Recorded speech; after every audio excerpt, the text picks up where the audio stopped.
India में लोगों ने लास्ट ईयर घर कम खरीदे लेकिन पैसा ज्यादा खर्चा किया। कितना ज्यादा? 9.3 लाख करोड़ रुपीस। सवाल यह है, मार्केट स्लो हो रहा है या बायर्स अपनी चॉइस अपग्रेड कर रहे हैं? आज की इंटरेस्टिंग स्टोरी हाउसिंग मार्केट के एक अनयूजुअल ट्रेंड से जुड़ी है। लेटेस्ट हाउसिंग मार्केट रिपोर्ट्स के मुताबिक इंडिया टॉप 75 सिटीज में हाउसिंग सेल्स वैल्यू FY26 में लगभग 9.33 लाख करोड़ रुपीस तक पहुंच गई है। इंटरेस्टिंग बात यह है, यूनिट सोल्ड में ग्रोथ मार्जिनल है लेकिन overall purchase value record levels तक पहुंच गई है। सिंपल लैंग्वेज में, पहले जहां 100 लोग 50 लाख के घर देख रहे थे, आज उसमें से कुछ लोग 75 लाख या 1 करोड़ के घर भी इवेल्युएट कर रहे हैं। स्टोरी सिर्फ कितने घर बिके इसकी नहीं है, बल्कि किस टाइप के घर बिके इसकी भी है। सरफेस पे ये कॉन्ट्रडिक्शन लग सकता है, कम ट्रांजैक्शन लेकिन फिर भी हायर वैल्यू। पर ये ट्रेंड सिर्फ रियल एस्टेट में नहीं होता, कभी कभी मार्केट क्वांटिटी से ज्यादा क्वालिटी की तरफ शिफ्ट हो जाता है। आज बायर्स इंक्रीजिंगली देख रहे हैं larger homes, better amenities, better communities, work from home feasibility, lifestyle upgrade. और जब बायर्स एक्सपेक्टेशन अपग्रेड होती है, ट्रांजैक्शन वैल्यूज अपने आप अपग्रेड होती है। ये लगभग वैसे ही है जैसे शादियों में पहले सिर्फ हॉल देखा जाता था, अब हॉल के साथ फोटोग्राफर से पूछते हैं कि भाई प्री वेडिंग शूट और वरमाला ड्रोन से आ सकती है या नहीं। इस पे ज्यादा ध्यान दिया जाता है। मतलब बायर्स की एक्सपेक्टेशन टाइम के साथ इवॉल्व होती है। ये रिपोर्ट एक डीपर स्टोरी बताती है।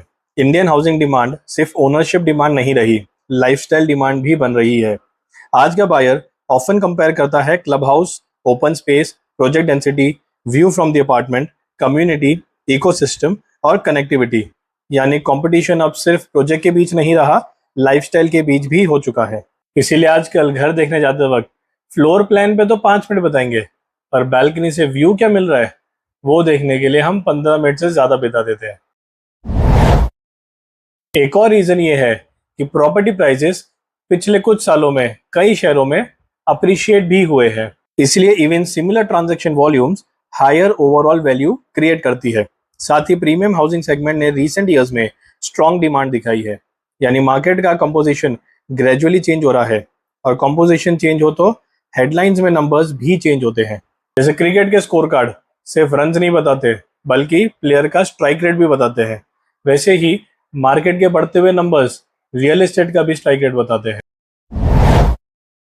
अब जरा इंडिया के बाहर देखते हैं। ये ट्रेंड सिर्फ इंडिया में नहीं हो रहा, दुनिया के कई हाउसिंग मार्केट्स में बायर्स ग्रेजुअली क्वांटिटी से क्वालिटी की तरफ शिफ्ट हुए हैं। यूनाइटेड स्टेट्स में 2020 के बाद एवरेज न्यू होम साइज फिर से बढ़ने लगे। National association of home builders के डेटा के मुताबिक buyers increasingly home office, extra room और लार्जर लिविंग स्पेस प्रीफर करने लगे। पेंडेमिक के बाद हाउसिंग डिमांड का फोकस सिर्फ घर होना चाहिए से बदलकर घर कैसा होना चाहिए पर आ गया। कनाडा में अफोर्डेबिलिटी प्रेशर इतना बढ़ा कि बायर्स ने लोकेशन और कम्यूट के बीच बैलेंस ढूंढना शुरू कर दिया। टोरंटो और वैंकूवर जैसे सिटीज में कई बायर्स लार्जर होम्स के लिए आउटर सबर्ब्स की तरफ शिफ्ट हो गए। और दुबई का इंटरेस्टिंग केस है। 2021 से लेकर 2025 के बीच luxury housing transactions multiple record highs पर पहुंच गई। नाइट फ्रैंक रिपोर्ट के according ultra premium housing demand significantly increase हुई थी। यानी बायर्स सिर्फ प्रॉपर्टी नहीं, लाइफस्टाइल और एक्सपीरियंस के लिए भी पे कर रहे थे। और अब इंडिया में भी सिमिलर सिग्नल्स दिख रहे हैं। Fewer homes sold than expected, लेकिन total housing value record level पे। मतलब इंडियन पॉपुलेशन क्वांटिटी से ज्यादा क्वालिटी प्रेफर कर रही है, even though it comes with a cost. मतलब ये कुछ वैसा है जैसे हर फैमिली में एक कॉमन डायलॉग होता था, प्रॉपर्टी वैल्यूज तो हमारे जमाने में हुआ करते थे।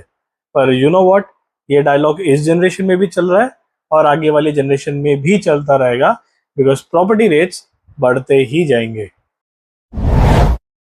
आज की रिपोर्ट एनआरआईज के लिए एक इंटरेस्टिंग सिग्नल देती है। बहुत सारे लोग इंडियन प्रॉपर्टी मार्केट को सिर्फ प्राइस ग्रोथ के लेंस से देखते हैं, लेकिन ये डेटा सजेस्ट करता है कि बायर प्रेफरेंस भी इवॉल्व हो रहा है। और मैच्योर मार्केट्स की एक कॉमन कैरेक्टरिस्टिक होती है, लोग सिर्फ घर नहीं खरीदते, वो अपनी फ्यूचर लाइफस्टाइल चूज करते हैं। ये shift long term housing demand को स्ट्रॉन्गर बना सकता है। इसीलिए आज के जियो economics and Jio political situation को देखते हुए इंडिया एक सेफ्टी नेट प्रोवाइड करता है। सो इंडिया जैसे स्टेबल और अपग्रेडिंग कंट्री में इन्वेस्ट करना आज सिर्फ एक समझदारी ही नहीं, आज के एरा का फाइनेंशियल हेजिंग नीड भी है। आज का बिगेस्ट लेसन प्रॉपर्टी से भी बड़ा है। कभी कभी हेडलाइंस और रियलिटी सेम चीज नहीं होती। कोई अगर बोले कि सेल्स फ्लैट है तो पलट के सवाल पूछिए, एवरेज प्रॉपर्टी कॉस्ट कितना था? क्योंकि मार्केट को समझने के लिए सिर्फ क्वांटिटी मत देखो, क्वालिटी भी देखनी पड़ती है। ये लगभग वैसे ही है जैसे एग्जाम में कितने आंसर्स लिखे ये मैटर नहीं करता, 2 मार्क्स वाले और 10 मार्क्स वाले कितने लिखे उस पे आपका परसेंटेज डिपेंड करता है। हर जनरेशन अपने हाउसिंग चॉइसेस से मार्केट का परसेप्शन शेप करती है। हमारे ग्रैंड पेरेंट्स ओनरशिप को प्रायोरिटी देते थे, हमारे पेरेंट्स लोकेशन को।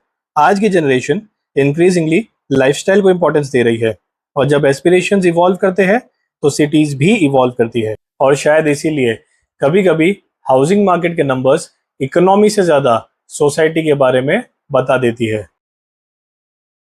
कमेंट करके बताइए, अगर आप आज घर खरीद रहे होते तो सबसे इंपॉर्टेंट क्या होता? लोकेशन, प्राइस, लाइफस्टाइल, कनेक्टिविटी या फ्यूचर ग्रोथ? और अगर आप रियल एस्टेट और इकोनॉमी के पीछे का गेम समझना चाहते हैं तो चैनल को सब्सक्राइब करिए, बिकॉज यहाँ हम सिर्फ न्यूज़ नहीं दिखाते, न्यूज़ के पीछे का लॉजिक डिकोड करते हैं।